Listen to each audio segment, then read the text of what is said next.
The ISI primarily consists of serving military officers drawn on secondment from the three service branches of the Pakistan Armed Forces, the Pakistan Army, Pakistan Navy, and Pakistan Air Force, hence the name, Inter-Services. The agency also recruits civilians. Since 1971, it has been formally headed by a serving three-star general of the Pakistan Army, who is appointed by the Prime Minister of Pakistan on the recommendation of the Chief of Army Staff, who recommends 3 officers for the position. As of 2021, the ISI is currently headed by Nadeem Anjum, a Lieutenant General. 3. The ISI Director General reports directly to both the Prime Minister and the Chief of Army Staff.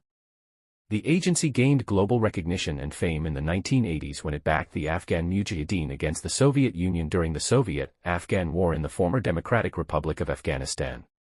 Over the course of the conflict, the ISI worked in close coordination with the Central Intelligence Agency of the United States and the Secret Intelligence Service of the United Kingdom to run Operation Cyclone, a program to train and fund the Mujahideen in Afghanistan with support from China, Saudi Arabia, and other Muslim nations. 4, 5, 6. Following the dissolution of the Democratic Republic of Afghanistan in 1992, the ISI provided strategic support and intelligence to the Taliban against the Northern Alliance during the Afghan Civil War in the 1990s. 7, 8, 9. The ISI has strong links with jihadist groups, particularly in